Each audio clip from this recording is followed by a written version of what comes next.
রমজানের মাধ্যমে বিগত 1 বছরের গুনাহ মাফ করে দেয় কে? এই জন্য বিশ্বনবী রমাদান আল মুবারক আসার 2 মাস আগ থেকেই নিজেকে প্রিপেয়ার করতেন, প্রস্তুত করতেন। রজব থেকেই তিনি দোয়া করতেন, আল্লাহুম্মা বারিক লানা ফি রজব ওয়া শাবান ওয়া বাল্লিগনা রমাদান। আল্লাহ তুমি রজব শাবানে বরকত দাও, রমজান মাস আমাদেরকে পৌঁছিয়ে দাও। পড়েন আমিন। এখন যে মাসটা আমরা কাটাচ্ছি কি মাস? এই মাস থেকে বিশ্বনবী নিজেকে প্রিপেয়ার করতেন। আর শাবান মাসে বিশ্বনবী সবচাইতে বেশি নফল রোজা রাখতেন। যারা নফল রোজা রাখতে চান এরা শাবান মাসে রাখবেন। রমাদানের পরে যেই মাসে বিষ্ণু ইসা ইসলাম সবচেয়ে বেশি নফল রোজা রাখতো ওই মাসটার নাম হচ্ছে শাবান। বেশি বেশি নফল রোজা রাখবেন তো? আল্লাহ তুমি কবুল করো।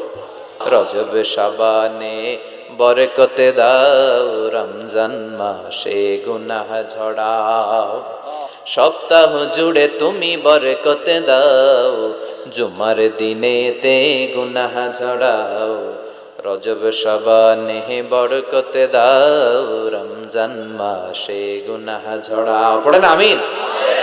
এই জুমার মাধ্যমে বিগত সপ্তাহের গুনাহগুলোকে ঝরিয়ে আপনারা নিষ্পাপ করে দেয় কে?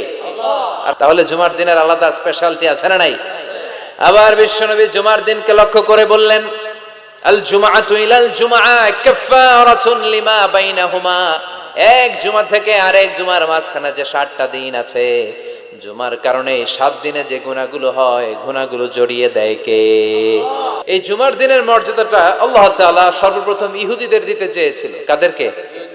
কথা বলেন। ওরা এটা নেয় নাই। ওরা নিজেদের জন্য শনিবারকে ওদের অ্যাসেম্বলি ডে বানিয়েছে। ওরা বলেছে না, আমরা শনিবারে ইবাদত করব। এই দিনটা আল্লাহ তাআলা নাসারাদেরকে দিতে চেয়েছে, তারাও নেয় নাই। তারা রবিবারকে তাদের ইবাদতের দিন হিসেবে চুজ করেছে। অবশেষে আল্লাহ তাআলা আমাদেরকে এই দিনটা দিতে চাইলেন, আমরা কোনো কথা ছাড়াই গ্রহণ করলাম আর ধন্য হয়ে গেলাম। ফাগাদান লিল ইয়াহুদ ওয়া বা'দা গাদিন লিন নাসারা। জুমার দিনটা আমাদের দিন, গাদান মানে তার পরের দিন শনিবার হচ্ছে ইহুদিদের জন্য, আর রবিবার হচ্ছে খ্রিস্টানদের জন্য। আর আমাদেরকে জুমার দিন দিয়ে খুশি হয়ে গেলেন কে? আবার বিশ্বনবী বললেন, জুমার দিনটা এমন দিন, এই দিনে আল্লাহর পক্ষ থেকে বিশেষ ফেরেশতারা মসজিদের সবগুলো দরজার মধ্যে দাঁড়িয়ে যায় এবং জুমার নামাজের আগ দিয়ে খতিব সাহেব আসার আগ পর্যন্ত লিখতে বসে যায়। কে কে মসজিদে ঢুকে নামগুলো তারা কাউন্ট করে, এন্ট্রি করে।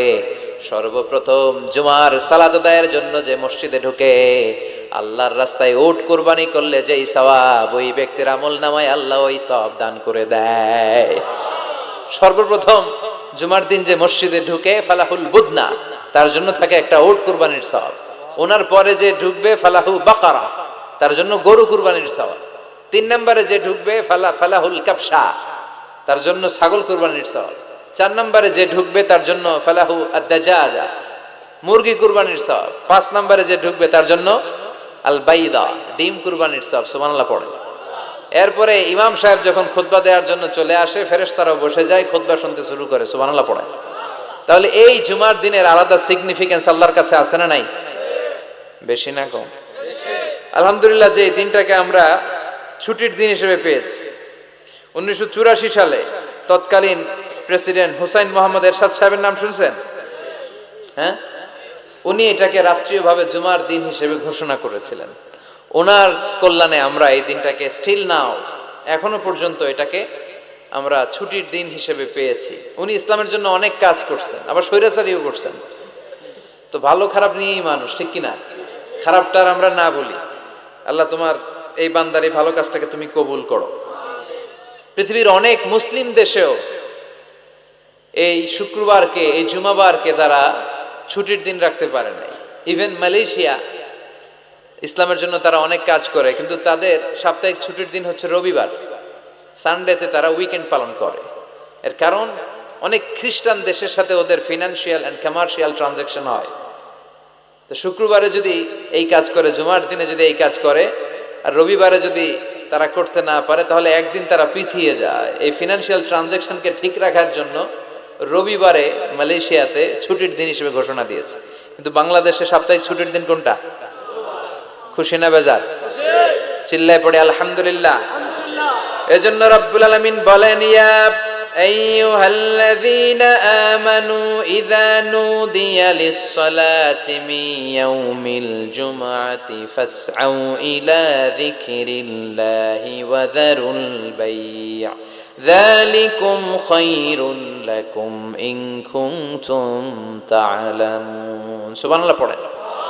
আল্লাহ ডেকে বলে, গোলাম ও আমার ইমানদার বান্দারা, আমার বিশ্বাসী বান্দারা, জুমার সালাতের জন্য যখন আজান দিয়ে দেয়া হয়, ফাসআউ ইলা যিকরিল্লাহ, আল্লাহর স্মরণের দিকে তোমরা ধাবিত হও। ওয়াযারুল বাই', কেনা বেচা বন্ধ করে দাও। যালিকুম খায়রুল লাকুম ইন কুনতুম তা'লামুন, এটাই তোমাদের জন্য কল্যাণকর যদি তোমরা জানতে। সুবহানাল্লাহ পড়েন। ও বিশ্বাসীরা, কারা? মানে আমরা, আমাদেরকে অ্যাড্রেস করে কথা বলছেন, ভাল লাগে না? আল্লাহ যখন আমাদেরকে ডাক দেয়, ভাল লাগে আপনাদের? আল্লাহ আমাদেরকে ডেকে বললেন, গোলাম জুমার সালাতের যখন আজান হয় তখন তোমরা আল্লাহর জিকিরের দিকে ধাবিত হও। এই আজান দ্বারা উদ্দেশ্য হচ্ছে খুতবা দেওয়ার আগে যে আজানটা দেয়া হয়, বুঝতে পেরেছেন? খুতবা দেওয়ার আগে একটা আজান দেয়া হয় না? দুর্ভাগ্যবশত এই দেশে ওই আজানটা খুব আস্তে আস্তে দেয়, ইমাম সাহেবের মুখের সামনে এসে ছোট্ট ছোট্ট করে দেয় যাতে কেউ শুনতে না পারে, দেয় না এরকম? কিন্তু গোটা বিশ্বে রফিক ভাই এই আজানটাও মাইকে দেয়, এই আজানটাও মাইকে দেয়। আপনাদের এই চান্দোলাতে এবার আমি জুমা পড়ালাম না, দেখলাম এইখানেও আমার সামনে, আমার কানের সামনে এসে এসে আমারে শোনাইতেছে। তাই আমি বললাম এটা মাইকে দেন, জোরে দেন, বলা হচ্ছে যেন আশেপাশে ডিস্টার্ব হবে। কিন্তু সুন্নাহ হচ্ছে আজান মানে অ্যানাউন্সমেন্ট, আযান বিমা'না আল ই'লান, অ্যানাউন্সমেন্ট, ঘোষণা। তো ঘোষণা আসতে দিলে হবে? কথা বলেন। এটাও জোরে দেয়া সুন্নাহ, এটাও আওয়াজ করে দেয়া সুন্নাহ। কি কারণে এদেশে দেয়? আল্লাহু আ'লাম, আল্লাহু আ'লাম। গোটা বিশ্বে আপনি দেখবেন, আপনারা যারা হজ উমরা গিয়েছেন দেখবেন এই আজানটাও মাইকে দেয়, জোরে দেয়, যাতে লোকজন তাড়াতাড়ি চলে আসে। মূলত এই আজানটাই জুমার আজান। এর 1 ঘন্টা আগে আমরা বাংলাদেশে যেটা দেই, এটা আল্লাহ রাসূল সাল্লাল্লাহু আলাইহি ওয়াসাল্লামের জামানায় ছিল না, এটা সাইয়েদনা আবু বকরের জামানায় ছিল না, ওমরে ফারুকের জামানায় ছিল না, এটা শুরু হয়েছে সাইয়েদনা উসমান যুন্নুরাইনের জামানা থেকে। তখন মুসলিম ওয়ার্ল্ড খুব বেশি এক্সপান্ড করতে শুরু করলো, বাড়তে শুরু করলো, মুসলমানদের সংখ্যা অনেক বেড়ে গেল, মসজিদে গিজ গিজ করে লোকজন জায়গা হয় না। তো তখন মানুষ যেন জুমার সালাতের এই বরকত, এই মার্সি ব্লেসিংস থেকে বঞ্চিত না হয়ে যায়, মানুষকে আগ থেকে সতর্ক করার জন্য মদিনায় একটা বাজার আছে সুক জাওরা, এই সুকে জাওরার এখানে উনি এই নতুন একটা আজানের প্রচলন করলেন। আলহামদুলিল্লাহ পড়েন। এটাও সুন্নাত, এটা সুন্নাতে উসমান। বিশ্বনবী বলেছেন, আলাইকুম বিসুন্নতি ওয়া সুন্নাতিল খুলাফাইর রাশিদিন আল মাহদিয়িন আদু আলাইহা বিন নওয়াজিস। তোমাদের উচিত আমি বিশ্বনবীর সুন্নাতকে যেমনি আঁকড়ে ধরা, আমার 4 খলিফার সুন্নাতকেও তেমনি মারির দাঁত দিয়ে আঁকড়ে ধরা। চিল্লা এখন ঠিক কিনা? এজন্য বিশ্বনবীর সুন্নাহ মানা যেমনি আবশ্যক, 4 খলিফা যে সুন্নাহ দিয়েছেন ওইটাও মানার দরকার আছে রাডাই। এই জন্য আমরা এই আজানটাকে দেই। কিন্তু এখানে নুদিয়া লিস-সালাতি মিন ইয়াউমিল জুমআ দ্বারা যে আজানের কথা বলা হয়েছে, এটা প্রথম আজান নয়, এটা হচ্ছে খুতবা দেওয়ার আগে যে আজান, ওই আজান। আল্লাহ বললেন ওই আজান যখন দেয়া হয় আর থাকতে পারবা না। প্রথম আজান দেয়া হয়েছে, দেরি হয়েছে, গোসলের পানি নাই, ব্যস্ততা, দেরি হয়েছে, সমস্যা নাই। কিন্তু দ্বিতীয় আজান যখন দেয়া হয় তখন আর ঘরে বসে থাকা যাবে। এজন্য আল্লাহ বললেন ফাসআউ ইলা যিকরিল্লাহ, আল্লাহর জিকিরের দিকে ধাবিত হও। ফাসআউ এর শাব্দিক অর্থ হচ্ছে দৌড়াও। ফাসআউ এর শাব্দিক অর্থ কি? আসলে এখানে দৌড়াও উদ্দেশ্য নয়, এখানে উদ্দেশ্য হচ্ছে আল ইহতিমাম, ইম্পর্টেন্স, গুরুত্ব দেয়া। কারণ বিশ্বনবী দৌড়ে দৌড়ে নামাজে যেতে নিষেধ করেছেন। ইযা উকিমাতিস সালাতু ফালা তা'তুহা তাসআউন ওয়া আতুহা তামশুন আলাইকুম বিস-সাকিনা ফামা আদরাকতুম ফাসাল্লু ওয়া মা ফাতাকুম ফাআতিমু।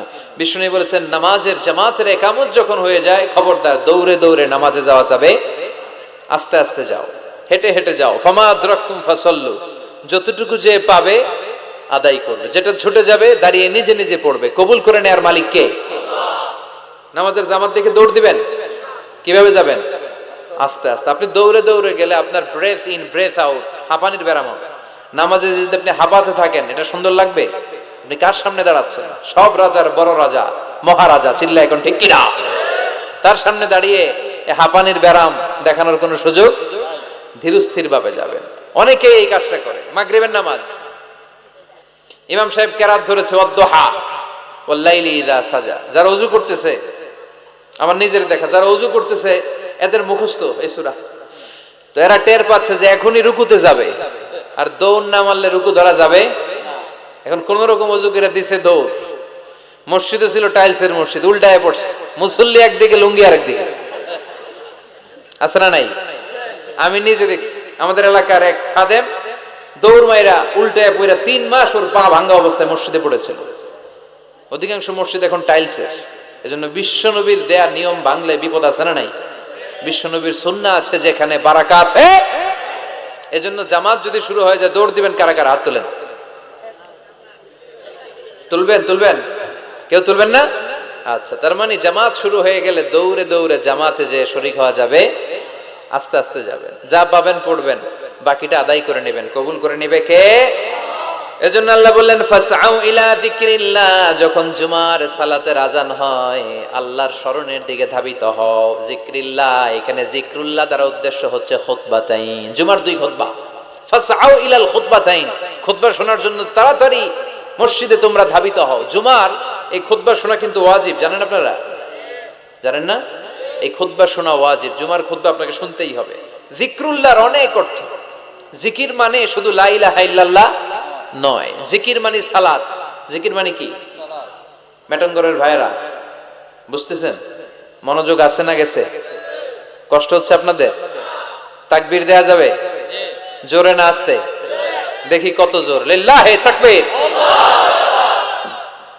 এই আপনাদের জোর? হ্যাঁ, এর চেয়ে বাড়বে না? ভলিউম বাড়ানো যাবে? লিল্লাহি তাকবীর, লিল্লাহি তাকবীর, লিল্লাহি তাকবীর। এই যিকরুল্লাহর অনেক অর্থ। জিকির মানে সালাত। প্রতিদিন যে 5 ওয়াক্ত সালাত আপনি আদায় করছেন এটার অপর নাম কি? এজন্য রব্বুল আলামিন বলেন ইন্নানি আনাল্লাহু লা ইলাহা ইল্লা আনা ফা'বুদনি ওয়া আকিমিস সালাতা লিযিকরি, নিশ্চয় আমি তোমার রব, আমার স্মরণে নামাজ কায়েম করো। এই নামাজটা হচ্ছে আল্লাহর জিকির। এরপরে যে আমরা কোরআন তেলাওয়াত করি এটাও কি? আল্লাহর জিকির। আবার বিশ্বনবীরে বললেন নবী আপনি ওয়াজ করেন, ওয়াজটাও জিকির। এই যে আমি ওয়াজ করতেছি, আপনারা ওয়াজ শুনতেছেন, পুরো সময়টা জিকির। সুবহানাল্লাহ পড়েন। আল্লাহ বললেন নবী ফাযাক্কির ইন্নামা আনতা মুযাক্কির, ও নবী আপনি জিকির করেন। তার মানে আপনি ওয়াজ করেন, আপনার দায়িত্ব হচ্ছে নসিহত করা, উপদেশ দেয়া। লাস্তা আলাইহিম বিমুসাইতির, নবী গো আমি আপনারে দারোগা বানিয়ে পাঠাই নাই। নবী কি দারোগা? কথা বলেন। নবী কি জোর করে কাউরে মুসলমান বানাবে? ইসলামে জোরাজুরি আছে? লা ইকরাহা ফিদ্দিন। সুবহানাল্লাহ পড়েন। ইসলামে কোনো বাড়াবাড়ি। ইসলামের সৌন্দর্য দেখেই অমুসলিমরা কালিমা পড়ে মুসলমান হবে, ঠিক কিনা? এই যে নিউজিল্যান্ডে মারা গেছে কয়জন? হ্যাঁ, এই 50 জন মারা যাওয়ার পরে কালিমা পড়ছে কয়জন? হ্যাঁ, 350 জন। সুবহানাল্লাহ পড়বেন না? আহা, এই দিনকে বিজয় দান করবে কে? এই দিনকে হারিয়ে দেয়া যায় না, এই দিনের আওয়াজকে স্তব্ধ করে দেয়া যায় না। এই দিনের বৈশিষ্ট্য হচ্ছে চারা গাছের মতো, এটারে মাটিতে গেড়ে দিলে এটা ডালপালা সহ উপরের দিকে ওঠে। চিল্লা এখন ঠিক কিনা? ওটা বিশ্বব্যাপী ইসলামের জয়গান। কনভার্টেড রিভার্টেড মুসলমানের সংখ্যা বাড়ছে এবং বাড়বে। ইসলামের এই গতি, এই অগ্রযাত্রা, এটাকে কেউ ঠেকায় রাখতে পারবে? ধারণা করা হচ্ছে অল্প কিছুদিনের ব্যবধানেই, অল্প কিছুদিনের ব্যবধানেই ইউরোপ আমেরিকাতে মুসলমানরা সংখ্যা গরিষ্ঠ হয়ে যাবে। সুবহানাল্লাহ পড়েন। বাইনোকুলার দিয়ে খুঁজেও একজন অমুসলিম খুঁজে পাওয়া যাবে। ইতিমধ্যেই তারা তাদের চার্চগুলো বিক্রি করতে শুরু করেছে। ওদের যে উপাসনালয়, গির্জা, আমার যত ফ্রেন্ড আমেরিকাতে আছে ওদের কাছে শুনেছি যতগুলো মসজিদে ওরা সালাত আদায় করে এগুলো এর আগে ছিল ওদের গির্জা, ওদের চার্চ। এখন চার্চের ইমাম ছাড়া আর মুয়াজ্জিন ছাড়া কেউ থাকে না, সারা বছরে কেউ আসে না। পরে দেখলে এই চার্চ রাইখাই লাভ নেই, এগুলোর দে বেচা। মুসলমানদের কাছে ওদের গির্জা বিক্রি করে দিচ্ছে আর মুসলমানরা এগুলোর মসজিদ বানায় নিচ্ছে। মসজিদ বানায় নিচ্ছে। বিশ্বনবী বললেন ইন্নাল্লাহা যাওয়ালি আল আরদা ফারাআইতু মাশারিকাহা ওয়া মাগারিবাহা, আল্লাহ তাআলা পৃথিবীটার এরকম ছোট মিনিয়েচার বানিয়ে আমাকে দেখিয়েছে। তা আমিও ঘুরে ঘুরে পৃথিবীর ডানে বায়ে সামনে পিছনে পুরোটারে দেখেছি। আল্লাহ বলেছেন নবী আপনি যদ্দূর দেখেছেন ঠিক তদ্দূর কালিমার বাণী আমি আল্লাহ পৌঁছে দেব। লা বাইতা ওয়াবার ওয়ালা মাদার ইল্লা আদখালাহুল্লাহু হাযা দ্বীন। বিশ্বনবী বললেন পৃথিবীতে এমন কোন ছনের ঘর থাকবে না, টিনের ঘর থাকবে না দোতলা ঘর থাকবে না, বিল্ডিং থাকবে না, টাওয়ার থাকবে না, মরুভূমি আর জঙ্গল থাকবে না যেখানে লা ইলাহার বাণী উচ্চারিত হবে না। প্রতিটি আনাচে কানাচে এই শাহাদাত বাক্য, এই কালেমার বাণীকে পৌঁছে দিবে কে? এজন্য we are proud of as a Muslim. আমরা ইসলাম ধর্ম গ্রহণ করার কারণে অহংকার বোধ করি, গর্ববোধ করি, আল্লাহ শুকরিয়া করি, ঠিক কিনা? সাইয়েদনা ওমর ফারুক বলতেন, নাহনু কওমুন আ'আজ্জানাল্লাহু বিল ইসলাম। আমরা তো এমন জাতি যে জাতিকে আল্লাহ তাআলা ইসলাম দিয়ে সম্মানিত করেছে। ফাইন ইবতাগাইনাল ইজ্জাতা বিগাইরিহি আযাল্লানাল্লাহ। ইসলাম রেখে দিয়ে অন্য কোথাও যদি আমরা সম্মান খুঁজি, আমাদেরকে অপদস্থ আর অপমানিত করবে কে? এজন্য ইসলাম আছে যেখানে আমরা আছে। এই জিকিরের অনেক অর্থ। তাহলে আমরা পেলাম জিকির মানে কোরআন, জিকির মানে সালাত, জিকির মানে ওয়াজ, আবার জিকির মানে লা ইলাহা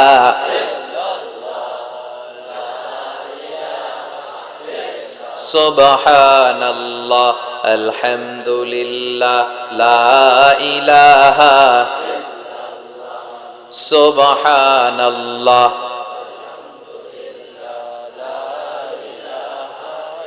লা ইলাহা ইল্লাল্লাহ মুহাম্মাদুর রাসূলুল্লাহ সাল্লাল্লাহু আলাইহি ওয়াসাল্লাম। তার মানে জিকির মানে সালাত, জিকির মানে কোরআন, জিকির মানে ওয়াজ, আবার জিকির মানে লা ইলাহা।